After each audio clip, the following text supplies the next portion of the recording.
Alô você, concurseiro de todo o Brasil, é um prazer mais uma vez recebê-lo em nossa companhia. Seja bem-vindo, meu amigo, minha amiga, a este site de sucesso que vai fazer de você mais um dos nossos campeões. Seja bem-vindo, sou o professor Jefferson Fiel, professor de matemática e de raciocínio lógico, e na aula de hoje nós vamos falar sobre fluxo de caixa. Um assunto bem pertinente no estudo da matemática financeira e um assunto que vai te abrir aí um leque de conhecimentos com relação ao estudo das amortizações, que também é um outro assunto da matemática financeira. Enfim, o fluxo de caixa vai ajudar você a compreender melhor o processo de entrada e saída de capital numa empresa. Tranquilo, galera? Vem comigo, vamos falar um pouquinho sobre fluxo de caixa. Também é um assunto cobrado aí nos concursos, tá? E é algo muito simples de ser processado.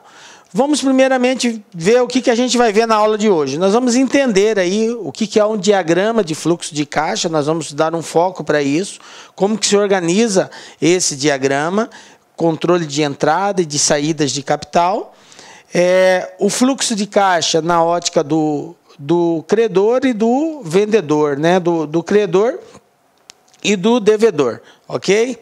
Quem concede e quem concebe o crédito aí. São óticas diferentes, então nós vamos analisar, porque quando nós formos analisar uma operação financeira, o próprio teste, a própria banca pode pedir para você fazer uma análise do diagrama na ótica de quem está concedendo ou de quem está recebendo o crédito. Então, são situações diversas, é um diagrama oposto, muito embora se trabalhe os mesmos valores, mas com uma visão diferente, ok? Vamos lá, então, falando sobre fluxo de caixa. Professor, o que eu preciso saber sobre fluxo de caixa? A nível de concurso, o que você precisa saber? Obviamente, a palavra fluxo de caixa ela é muito mais abrangente do que aquilo que nós vamos tratar na aula de hoje. Mas aí já entra mais a parte contábil, né? Que não é o nosso caso, nós estamos pegando só a parte financeira, a importância só da relação entrada e saída de capital.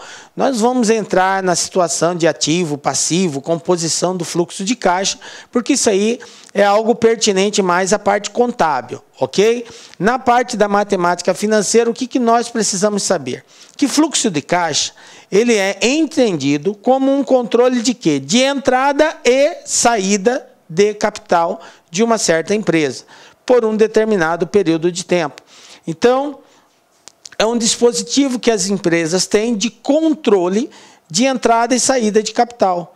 Então, esse controle ele pode acontecer por um certo período. Ele pode ser diário, ele pode ser semanal, ele pode ser mensal. Enfim, vai depender do porte da empresa e de como que essa empresa se dispõe a manter o seu controle financeiro, ok? Então, diante dessa circunstância, é que se determina esse período de fluxo de caixa, tá? Geralmente, empresas pequenas fazem o fluxo de caixa diariamente, né? Então, eles têm uma entrada, logo quando abrem a movimentação deles, eles já fazem as primeiras anotações do que tem em caixa, o que tem no banco, e no decorrer do dia vai fazendo o controle de tudo que entra, de tudo que sai, e faz-se o fechamento.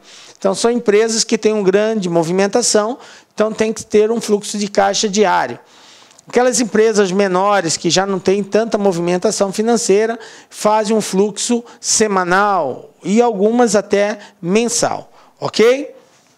Então, isso que é fluxo de caixa. O que é diagrama de fluxo de caixa? Diagrama de fluxo de caixa, também representado pela sigla DFC, tá? Denominado DFC, que é diagrama de fluxo de caixa. O que é isso? Consiste numa representação gráfica da movimentação do dinheiro no tempo. Então, é uma forma gráfica, geométrica, na qual nós representamos a entrada e a saída de um capital de uma determinada empresa. Quais são os elementos principais que compõem o DFC? O primeiro deles é esta barra horizontal, que na verdade é uma escala de tempo ou período de capitalização, tá? Então essa barra ela vai indicar um determinado número de períodos de capitalização financeira. Nós temos também como indicativo nessa representação gráfica a seta, que pode se comportar de duas formas. Ela pode estar representada para cima ou pode estar representada para baixo.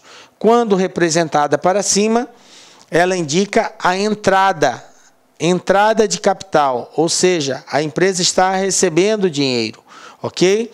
E quando representada para baixo, indica saída de caixa ou saída de capital. Tranquilo?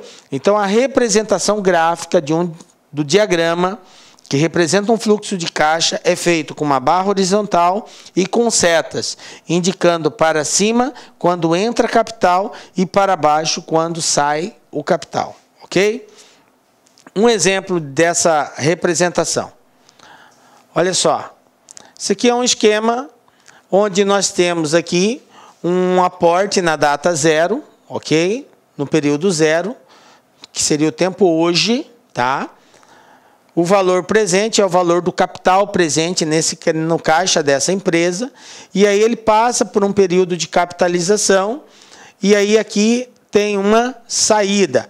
Então esse é um diagrama de uma operação de empréstimo. Então olha só.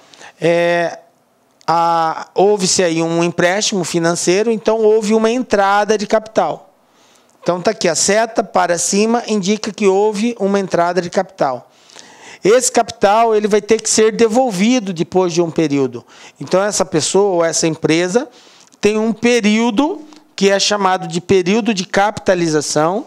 Nesse período, a empresa vai ter que devolver, após esse período, a empresa vai ter que devolver esse dinheiro ao seu credor com juros e correção monetária. Então, é feito todo um acordo aqui nessa data zero de uma promessa de pagamento futuro, que pode ser um pagamento único, pode ser... Olá, meus amigos, minhas amigas, sou o professor Luiz Antônio de Carvalho e com muito prazer, muita satisfação, estou aqui para fazer um convite muito especial para você, que está estudando para o concurso aí da Secretaria de Fazenda de Santa Catarina, para o cargo aí, um cargo aí maravilhoso de auditor fiscal da Receita Estadual. Nós aqui da Lá Concursos, em 2018, nós entramos aí para valer, super competitivo em concursos de carreiras fiscais. Então nós temos hoje aqui no site, né? Temos um site aqui bem específico, já 5 cursos pré-editais, tá? Temos o pré-edital de Goiás, de Brasília, Bahia, Rio Grande do Sul e agora esse aqui de Santa Catarina. Nós queremos nos tornar o melhor e o maior site de carreiras fiscais do Brasil. E claro, para isso nós temos uma equipe de professores aqui top de linha. Nós não temos professores medianos aqui no nosso quadro. Vocês viram aí já a qualidade dessa aula demonstrativa, né? Professor, quanto custa? Como é que é esse programa de vocês? Gente, nesse curso nosso é o pré-edital. Todo o curso da LAC pré-edital tem um período um pouco mais longo. Este curso, nós temos um prazo de 180 dias. Durante esse período, você poderá assistir às aulas quantas vezes quiser e na hora que desejar. Professor, e o investimento? Investimento apenas 10 parcelas de R$60. Ah, professor, estou com outra dúvida. Claro, vem comigo. Olha só, professor, matriculei hoje. E daqui 3 dias, por exemplo, o edital foi publicado. Eu tenho que fazer uma nova matrícula no pós-edital? Não, pode ficar tranquilo, porque se o edital for publicado dentro do prazo de acesso, nós faremos todos os ajustes a custo zero para vocês, mas tem que estar dentro do prazo de acesso. Bacana, meus amigos? Então, espero vocês aqui na Lá Concursos. Nós estaremos juntos nessa caminhada aí para você alcançar o tão sonhado cargo público de auditor fiscal da Receita Estadual. Ah, último recado, já ia esquecendo. Todas as segundas-feiras, nós aqui da Lá Concurso, no nosso canal do YouTube, nós temos uma live com o nosso coordenador de carreiras fiscais, o professor André Fantoni, que ele vai sempre explicar, dar informações, notícias, dicas, aulas, aulões, revisões para a carreira fiscal. Todas as segundas-feiras, às 19h30. Então, peço as gentilezas que se inscrevam no nosso canal e seja nosso seguidor no nosso Instagram, porque nós transmitimos por esses 2 canais, Instagram e YouTube. Bacana, meus amigos? Um forte abraço, espero vocês. Fui, tchau, obrigado. Clique lá.